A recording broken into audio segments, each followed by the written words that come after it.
أطيب وأسهل كيكة شوكولاتة باردة هي كيكة الديسباسيتو اللي بعملها. يا جماعة عن جد مش معقول شو بتشهي، صدقوني إنه اللي ما جربها فاتوا كتير. رح أبدأ بكيكة اسفنجية هشة وخفيفة. عندي المواد الجافة الطحين والكاكاو والبيكنج باودر بنخلهم بتركهم على جنب.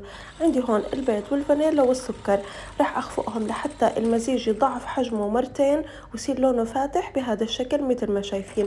هلأ الزيت النباتي رح أضيفه بالتدريج مع استمرار الخفق على أوطى سرعة لحتى يصير عندي كله مزيج متجانس وبيلمع. هلأ رح أضيف المواد الجافة بحطها كلها مرة واحدة وبخفق بس لحتى يختفي عندي الطحين والكاكاو، ما ببالغ بالخفق لحتى ما تنشف معي الكيكة. بصبها عندي بالقالب وبدخلها على فرن محمى من قبل على درجة حرارة 180، رح تاخد معي من 30 ل 35 دقيقة. القالب بس دهنته دهنة خفيفة بالزيت.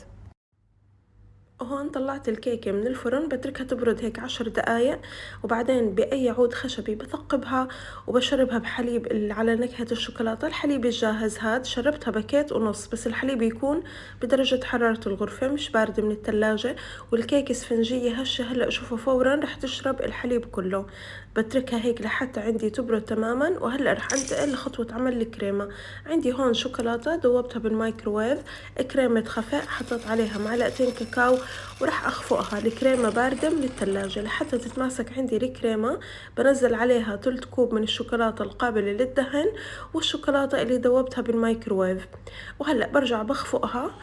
وعندي صارت أطيب كريمة شوكولاتة، طعمها هيك بيشبه الموس، ما تخيلوا قديش طعمها طيب، عن جد لذيذة جدا جدا هاي الكريمة.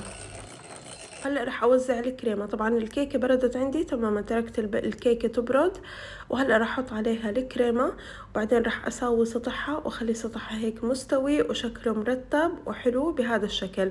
هلا بالنسبة للتزيين ممكن انكم ترشوها بشوكولاتة، قطع شوكولاتة مبروشة، او شوفوا انا شو عملت. انا جبت عندي شوكولاتة دارك عشان هيك لونها يبين، دوبتها عادي بالمايكروويف وعملت خطوط، اول اشي خطوط بالعرض بهذا الشكل.